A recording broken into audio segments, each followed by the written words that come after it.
Back to news. Kadapa జిల్లా టీడీపీలో ముసలం మొదలైందా?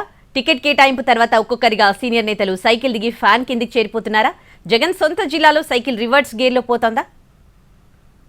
కడప జిల్లా రాయచోటిలో టీడీపీకి బిగ్ షాక్ తగిలింది. 10 ఏళ్లుగా పార్టీకి సేవ చేసినా టికెట్ రాకపోవడంతో పార్టీని వీడుతున్నారు మాజీ ఎమ్మెల్యే రమేష్ కుమార్ రెడ్డి. 10 ఏళ్ల నుంచి పార్టీని నడిపిస్తున్న రమేష్ కుమార్ రెడ్డి మాజీ మంత్రి రాజగోపాల్ రెడ్డి రాజకీయ వారసుడిగా రాజకీయాల్లో అడుగుపెట్టారు.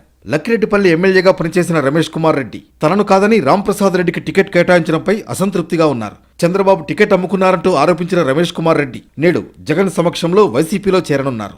రమేష్ కుమార్ రెడ్డితో పాటు పెద్ద సంఖ్యలో ఆయన అనుచరులు కూడా పార్టీకి రాజీనామాలు చేశారు. రమేష్ కుమార్ రెడ్డి పార్టీని వీడడంతో టీడీపీకి ఎదురుదెబ్బ తప్పదంటున్నారు తెలుగుదేశం కార్యకర్తలు.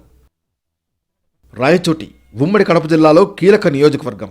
ఒకప్పుడు టీడీపీ కంచుకోట. గత 2 దశాబ్దాలుగా ఇక్కడ టీడీపీ ఉనికి నామమాత్రంగా మారింది.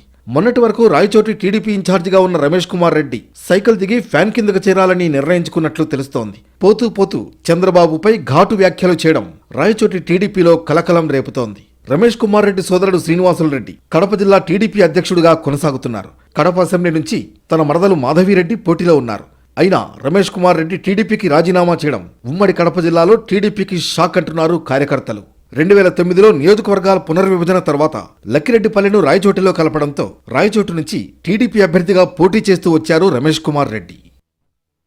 రాయచోటు నుంచి టీడీపీ టికెట్ కోసం 4 అభ్యర్థులు పోటీలో ఉన్న 10 ఏళ్ల నుంచి పార్టీ కోసం కష్టపడుతున్న తనకే టికెట్ వస్తుందని రమేష్ కుమార్ రెడ్డి భావించారు. కానీ అధినేత చంద్రబాబు రాంప్రసాద్ రెడ్డికి టికెట్ కేటాయించడం రాయచోటి టీడీపీలో రచ్చరేపింది.